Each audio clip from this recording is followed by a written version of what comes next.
Hey, Manu, look, 2025 was not exactly the best year for the President of the United States. He started off in pretty gosh darn good territory, right? Trump's net approval rating in January, he was 6 points above water, pretty much above where he was during his entire first term in office. But look what happens come December. 12 points underwater, way down there. That is an 18-point decline during the course of the year. Now, what has driven Donald Trump's decline in his net approval rating? Well, it's independents. That is the name of the game, baby. Look, in January, Donald Trump's net approval rating among independents was about even, -1 point. Not too hot to trot, but not too bad either. Now, whoosh, we're talking about 43 points underwater come December. That is a decline of 42 points on his net approval rating. Donald Trump is hanging out with Jacques Cousteau. That is how far underwater Donald Trump is with independents at this point. Now, what issues are driving this decline in Trump's approval rating, his net approval rating?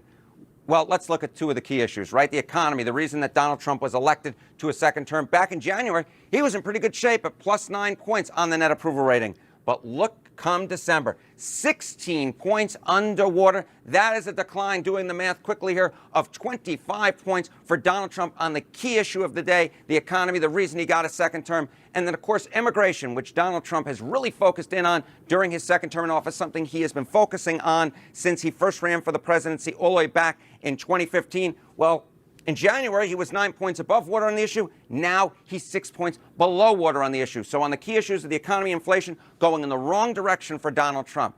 Now, there is a bit of good news, or at least some solace that Donald Trump can take when you compare him to other 21st century presidents at this point in their second term. Look at their net approval rating. Trump is 12 points underwater, but Barack Obama right nearby at 11 points underwater. George W. Bush also right nearby at 10 points underwater. So you see this, hey, Trump isn't doing so bad, but here's the key nugget to keep in mind.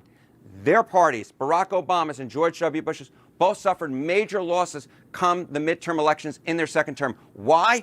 Because, take a look here. Okay, term two, negative net approval ratings at this point. Did they go positive by the midterm elections? In Barack Obama's case, no, it didn't happen. His party lost control of the Senate, suffered major losses in the U.S. House of Representatives. George W. Bush didn't go positive either by the midterm elections. His party lost control of the House and the Senate. And then, of course, all the way back in 1973, going into 74, Richard Nixon's net approval rating was negative. He was actually forced from office before those midterm elections, and then his party suffered major losses in Congress. We'll have to wait and see if the same thing happens to Donald Trump. He gets a question mark at this point, but based upon history, it doesn't look too good for the man in charge of the White House right now.